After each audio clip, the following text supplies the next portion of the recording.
topics and opinions expressed in the following show are solely those of the hosts and their guests and not those of W4CY Radio, its employees, or affiliates. We make no recommendations or endorsements for radio show programs, services, or products mentioned on air or on our web. No liability, explicit or implied, shall be extended to W4CY Radio or its employees or affiliates.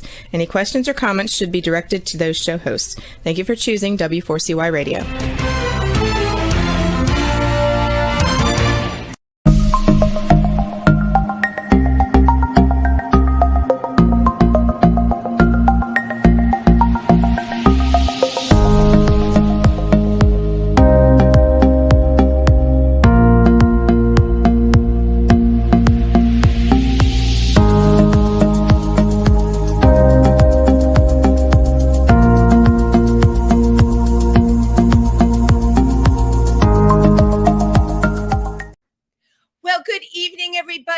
Welcome to Triversity Talk. It's Wednesday, and you're with Wendy Stewart from Triversity, and I'm very excited to have you join me tonight. Apologize, we got a little bit of a late start. I can tell you what's going on.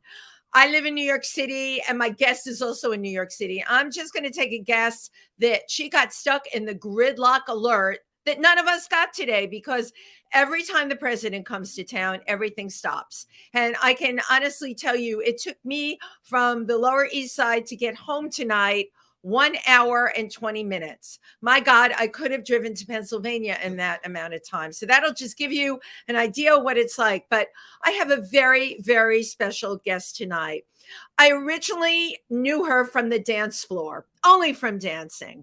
And she's an advocate in the truest sense of the word. As director of community relations at the GMHC, and that was the first organization formed to combat HIV and AIDS. She is now responsible for all of the community events, including rallies, vigils, dance parties, fundraisers, press conferences, you name it, she does it, media interviews. Definitely director of community relations and somebody I just admire and adore. Please welcome Krishna Stone. There you are. Hi. Oh, I don't see you. Do I get to see you? Can you see and hear me okay? No, I don't see you. I just see myself. Oh, okay. You're supposed to be seeing me as well. Maybe our producer, Juan, can jump in and fix that. But you can hear me, right? I can, yes. Thank you for that wonderful introduction. I really appreciate it. Thank you for being the wonderful advocate that you are. And, you know, reading your bio, Krishna, you've been involved from day one. And that's where I really want to get started with you. I remember the GMHC when they were teeny tiny. And they were an organization with a table on the dock in Fire Island, collecting money for this disease that was affecting gay men called GRID, right? That's how far back. Yeah.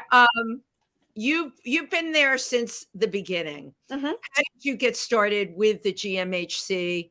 And you've been with them 30 years. My gosh, God bless you. Thank you. I actually...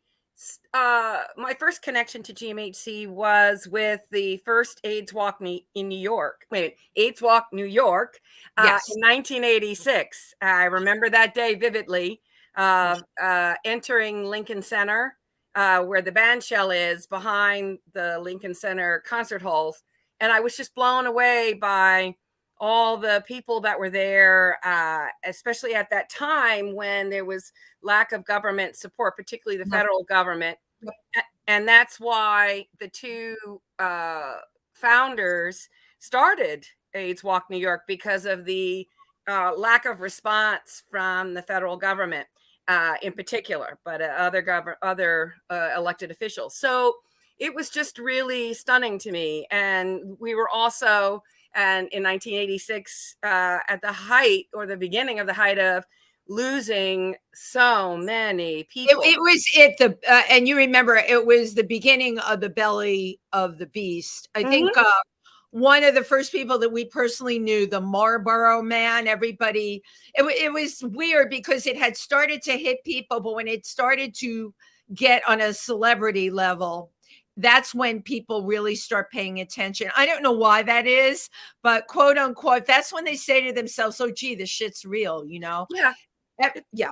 Everyone wants that's the magnitude of being a celebrity, you know, in terms of both the most wonderful and the most tragic, you know, and so people kind of wake up because of the fact that they are, you know, that someone that they may admire in the limelight has died of AIDS-related complications, and that still happens.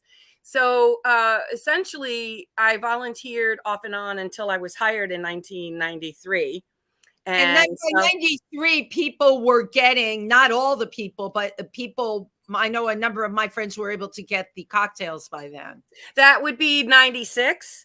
93, they were off label though, right? They were like the Dallas buyers drugs. And we had like Dr. Joseph Sonnabem was around then. We had doctors that were saving people. Yes, but you're right. The official didn't come out till 96. My God. Yeah. I mean, there was AZT and DDI in 1989, but I have a friend who was a long-term survivor living with AIDS, and he said, you know, in pill form, it was like drinking Drano. They were very toxic drugs. It was extremely, extremely toxic. I just remember visiting so many people in the hospital that were on AZT at the time. It was crazy. Yeah. So, so as you mentioned, the GMHC, founded as Gay Men's Health Crisis in 1982, is the world's first HIV and AIDS service organization. And at that time, in the 80s and into the 90s, you know, the programs were being developed based on who was coming through the doors and who needed help. And so we were at that time pretty much helping people to die with dignity, because a lot of our clients were dying of AIDS-related complications. But there are a couple of signature programs that are still around. The first HIV and AIDS hotline started in 1982, and the Buddy program, which is still around. And that's where we train volunteers to visit with our clients who are living with HIV and AIDS to provide practical support. And still, while some of the dynamics of the Buddy program have changed, that still is a very important program. So glad you're bringing that up, because there are a lot of people, and I know you come into contact with them as well as I do, that, you know, think everything is over. We, you know, got the medications, and you and I know, and other people know, that is not the case at all.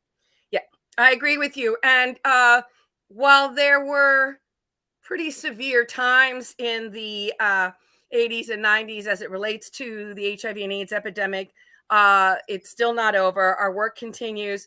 The severity of the issues may look different, but we are working with people who are affected by health disparities such as homophobia, transphobia, racism, sexism, poverty, immigration status, mental health and substance use issues, violence, and more. And those health disparities, including stigma and shame. Yes, and those health disparities create barriers for people to access care, to get tested for HIV and other sexually transmitted infections. And so our programs, while we're providing services and programs, we are dedicated to ensuring that we are addressing these health disparities, including shame and stigma, because tragically, especially stigma and shame are still around 42 years later. And so it makes it much harder for people. Tragic. Really, really is tragic, as is HIV criminalization. Yes, that too. And that is connected to stigma and violence and, you know, lack of education and many more complex issues. So yes, definitely HIV criminalization is just horrifying. And having met some folks who had to go to prison, and thankfully they're out, who were charged with criminalization, it's just unbelievable to me. But that is a reality that we also partner with other community-based organizations and other HIV and AIDS service organizations. I'm sure, like Zero Project. I'm sure yeah, Sean Struve, he's wonderful. Yeah, we seen on the show as a friend. That was the organization, actually, Krishna, that made me aware that it was you could point a finger at someone, right, and say you gave me AIDS. Now anybody can point a finger at anybody and say that, okay? Right. And the fact that it holds up and that is still going on is really unbelievable. Sure. And so there, with the help of the Zero Project and other community-based organizations, hopefully these laws will continue to shift in the correct direction as it relates to the issue around HIV criminalization. So yeah, we appreciate their work very much. Oh my gosh, yeah. I'd like to go back a little bit with you because you have been there from the beginning, and people like you and I are long-term survivors. AIDS and what happened really left me very damaged. Honestly, to this day, it comes up in my writing. It comes up in the way I speak about things. It comes up even when the pandemic hit. A lot of those feelings came up. Yes. How have you been able really to sustain your own personal feelings being there from the very beginning? And I know, how many people did you lose in the beginning? We were all losing so many of our friends. Yeah, I don't recall at this time the exact number of how many people I lost to AIDS-related complications. I do have friends who lost hundreds of friends and lovers and partners. I'm not certain that that number connects to me, but I just I lost count. So you I'm lost. sorry. That is a good way to put it. That you lost count. How have you worked through that? Because you're still in the belly of the beast. I mean, you've committed who you are and what you're about to the GMHC. You're making things happen there. How has what you felt early on affected you now? I think that I just have a very strong sense and commitment about being of service. And I am dedicated to my work. It can be very, very difficult, very painful, but also very triumphant. And I have family members and friends who who support me, and my daughter Parade, who's 28. Yes, I love that you named your daughter Parade. She really is a parade. Yeah. And colleagues who have come and gone, and and collectively we do this work, and I just feel very called to continue to do this work. I am a huge cheerleader of GMHC and what we do in the mission, and also partnering with other organizations. I am inspired by the people that I call my heroes, and I also have a great sense of humor. Well, you know what, that gets you through. You really would have to have it. How have you been affected now in the kind of political climate that we're dealing with so many anti-gay bills being put out there, and the attack on the transgender community? And it is an attack. Yes, it is. And there's also attacks on the LGBT, lesbian, gays, bisexual, transgender, and gender, non-binary. But yes, in particular, the transgender community, and it's horrifying to me. And that means that I have to keep working, and GMHC has to keep working and partnering with other organizations to really fight for the justice for all people, especially LGBTQ plus people. And it is a call to action in ways that feels insurmountable, but we must keep doing what we have to do, And also, I forgot to mention, because this is how you and I met, that one of the elements of my life that keeps me going is dancing to disco classics music. And I love that you said that. I'm hosting a disco classics night tomorrow night at Rebar.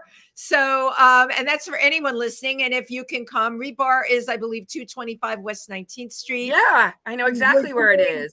Yeah, Disco Classics Night there. I'm one of the hosts. So, dancing connects us all. And thank you so much for saying that. It's such a huge connector. And I remember seeing you on the CT. Yes, of course. Oh my gosh.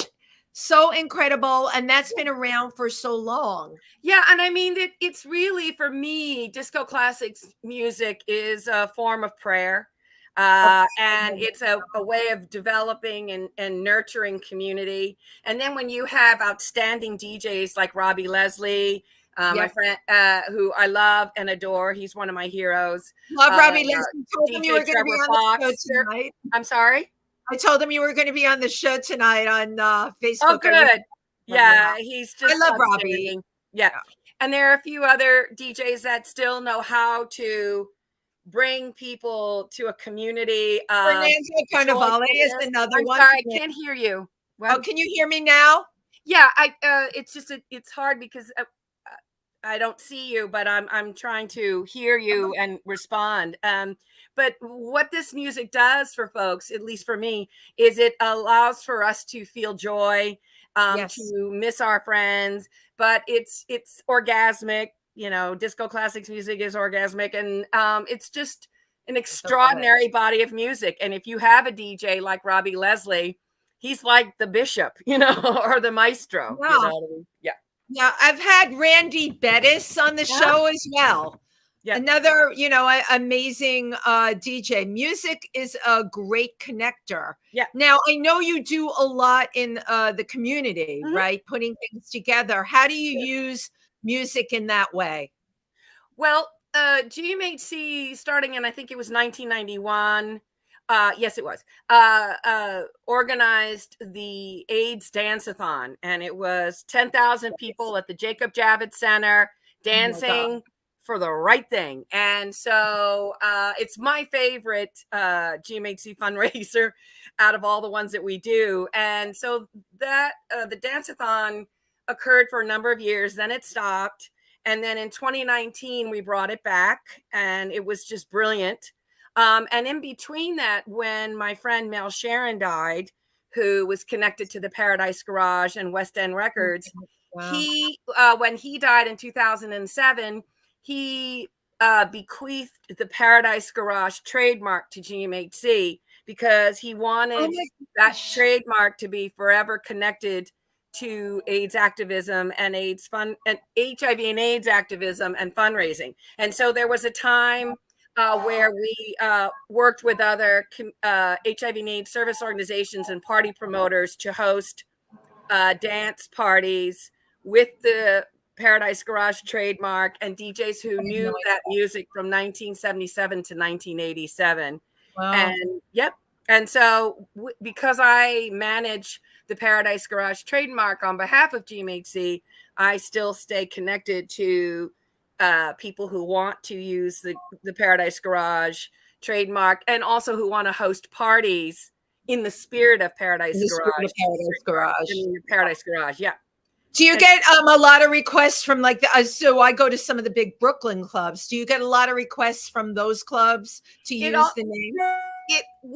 If they want to use the words Paradise Garage or the actual trademark, then yes, they would reach out to me and I would work on an agreement and a fee which benefits our services and programs for people living with and affected by HIV and AIDS. So yeah. How that is the best. That's so great.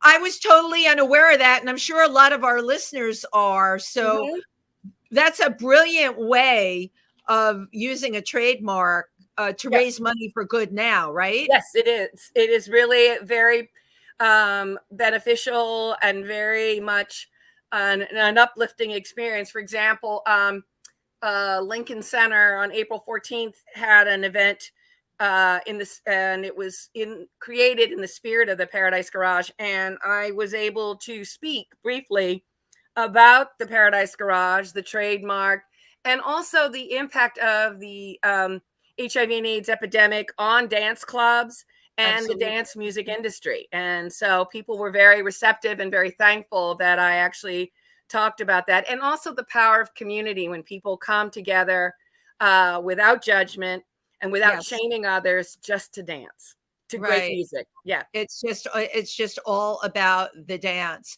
How Mhm. did you become such an incredible advocate and Oh. dedicating yourself to service? Frequently I find people grew up in a home like that.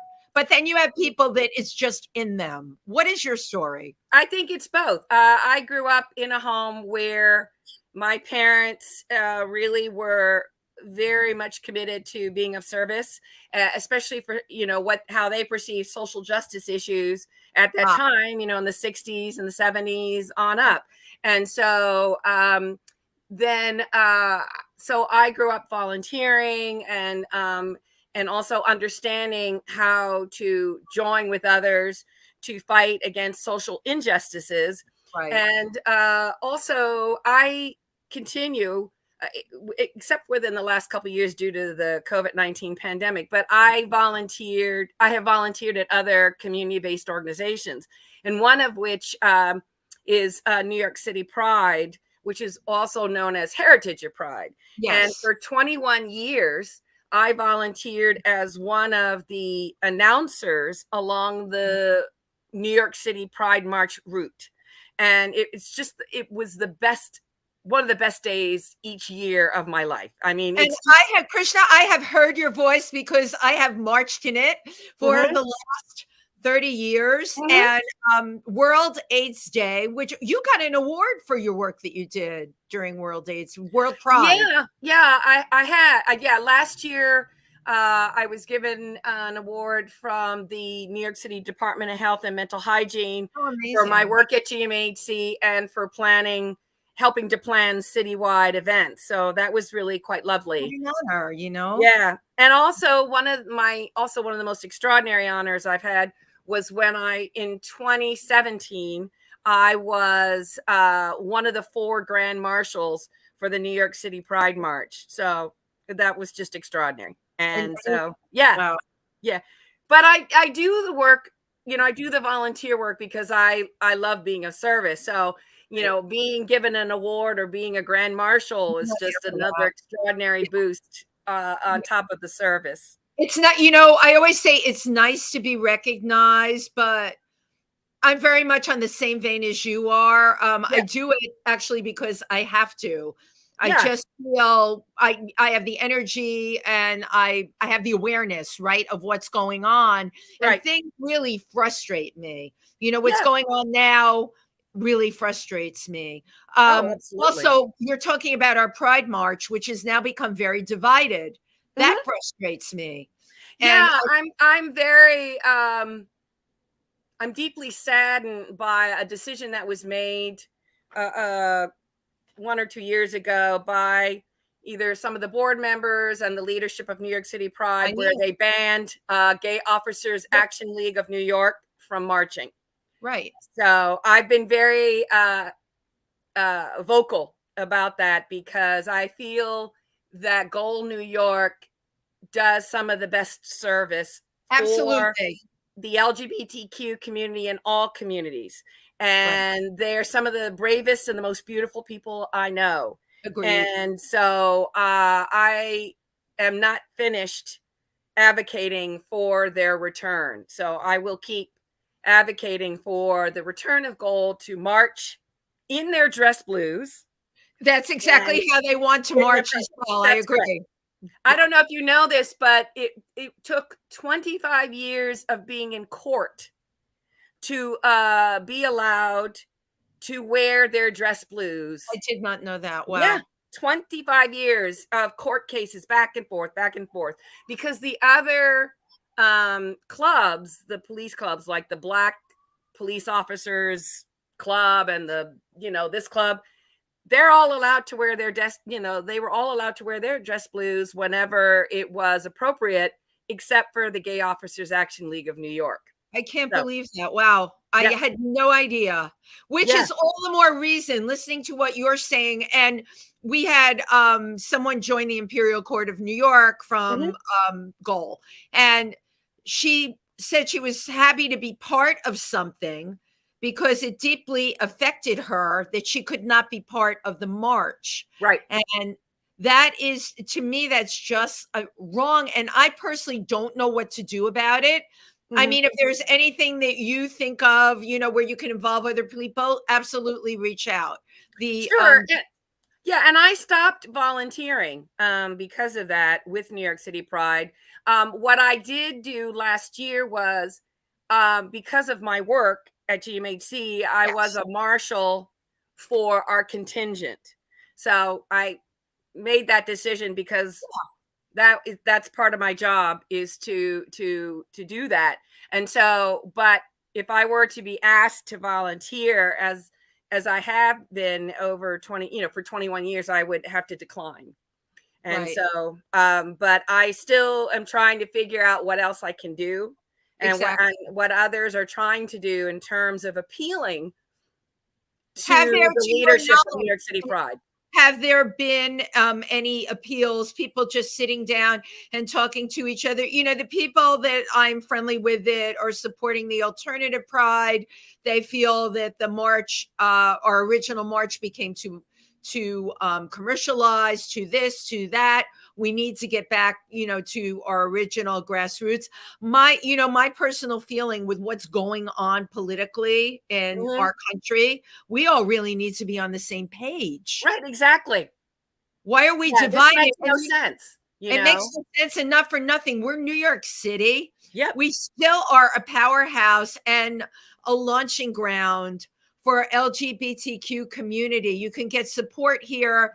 You can get anything here. I brought kids from our organization, Triversity, to the march a few years ago. And I'll never forget this, Krishna, the kids saying, "Oh my God, I had no idea there were so many gay people." Right.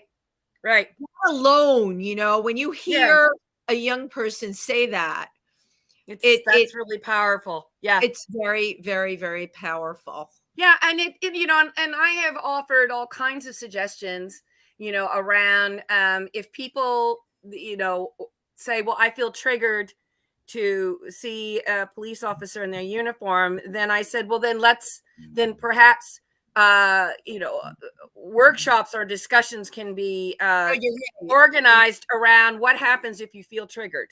That's trauma-informed care, and so, and it's also that I don't think that people know enough about the courageous social justice work that Goal New York does. They do the work, period. Yeah. And so, there are other ways you can have people who, like mental health booths, along the route. Like if somebody is really disturbed about something, they can go and talk to a licensed counselor, So, I mean, there's just different ways to address this. Well, while we're talking, this always gets my mind going. You're talking about having something like that along the route. If police officer uniforms are triggering for people, what about having along the route where you can just actually go and speak to Gay Officers Alliance League? If you can Gay Officers Act, New York. Yeah, I'm sorry. I thought when you said Alliance, I was like, I couldn't hear. Gay Officers Action League. Yes. Wouldn't that be a great idea? Wouldn't that why be not? Great? Yeah. Why not? And make it a lot easier for people that are feeling threatened by this. So with the GMHC outreach programs that you do, have you ever had any negative pushback from communities that you've dealt with? Because you do national conferences. You're not just New York. You reach out all over the country. You do panel discussions. Have you had any negative pushback in terms of places in this country? Well, so just for clarification, our clients, the thousands and thousands of folks that we serve, only come from the 5 boroughs of New York City. However, we do coalition work on a national level. And if we are able to, we'll provide technical assistance for international organizations if they come to New York City and they want to visit and they want to talk about best practices. But yes, I remember, when I started at GMHC in the early 90s, that there were people, when I would go to a planning meeting for an event or something like that, and there were people who were uncomfortable. And some of their uncomfortability was because of the name, Gay Men's Health Crisis. Right. And so it was an opportunity to have a teachable moment with someone about the name so that they could air what their concerns were. And if and I would be able to try to have a dialogue so that they could understand, yes, we do serve women. Yes, we do serve people of all gender and sexual identities. Yes, we serve people of color. But something deep in them, for some of these people was that they didn't know. And they were, taught to about, having prejudice against gay folks. Right. So I was able to try to turn around the discussion so that it could be meaningful. And so that would happen from time to time. And, we would get unfortunate mail. And there was this one time. Unfortunate mail. I love the way you put that. Well, and one time I remember this in the 90s, we did a campaign that had images of young lesbian gay couples. And that was in the subway cars. I remember it. I do remember. And we would get bomb scares. And we would have to leave the building and stand outside in the cold until the police could go through the building. And I remember my therapist at that time, and that's another helpful element to keep doing the work. But she said to me, having working in an environment where you have bomb threats, that's not normal. That's really not helpful, and I was like, oh yeah, you're right. Okay. So so yes, from time to time, we would receive some negative feedback. emails. We still do, and it's sad. I just block and report them, and also on our social media pages. I also help to manage GMHC's social media pages, as well as work with my colleagues on our social media posts. And so I look for that because sometimes, the ugliness is still there. The hatefulness is still there. Right. And it's really sad. These folks have a lot of time on their hands, and most of the time they're just not well. Right. Well, they have a lot of time and they have a lot of hate. And our organization, Triversity, services New York, New Jersey, Pennsylvania, more rural areas, right? Mm-hmm. And on our social media, we've gotten really very active in the last couple of months. New board, lots of new people getting involved, new people in the area. With that, and I'm sure you understand this, has been an increase of the trolls and really hateful comments on there. I have to say, a couple of our board members came up with a great idea. They started making donations in the name of the person. Yes. I love when organizations do that. Yeah. I love that. I think that is just completely brilliant. And it's amazing because the person with the bad intention will back down after that. Yep, exactly. Yeah, it's very important that in those moments, and I love creative responses, in terms of for activism. It's just brilliant when folks go, oh, I think I know how we could work with this as a fundraiser. Yeah. So I love that. And I often share with people that there are many different ways to be an activist. And when someone or a group of people can come up with with really creative ideas around fighting social injustices and, in the form of being an activist, it's just brilliant. It's just brilliant. So courageous and brilliant. I love it. Yep. And I'm right there with you. So as a woman, have you ever gotten any negative feedback working with the GMHC because of their gay men health crisis? Sure. And it's gotten less of negative. I've received less negative responses, but yeah, the fact that I work at GMHC again has triggered people, in terms of to respond in a homophobic way. And if I'm able to have a meaningful dialogue, and then I will do that. And if not, I just, say, okay, thank you, goodbye. Right. This happened to me many years ago when I was in a restaurant and I was having a really nice conversation with a man sitting next to me at the table next to me. And he asked me where I worked. And I purposely said, I work at Gay Men's Health Crisis. And he went like that. And I went, thank you. Bye. Bye-bye. Bye-bye. And I just said, I hope you can find resources to educate yourself. Right. Exactly. It's still frustrating though. It is. I find I'm a bit of a hothead when it comes to this. I was trying to explain to somebody at a party out in Pennsylvania who didn't understand trans at all. Oh, sure. Right. And I could feel my voice getting louder because the more I tried to explain, the dumber the questions got. Mm-hmm. And I thought, gee, someone like me could certainly benefit, how to take my agenda, right? And mm-hmm. when I come up against that wall, as we all do, yep. To get the point across, because at the end of the day, that's what you want to do. You sure. can't even change minds half the time. Yeah, and it's okay to either make the decision to try to have a conversation, and it's also okay to say, thank you, goodbye. I'm gonna excuse myself. I think that's fine because we don't have to fight all the battles.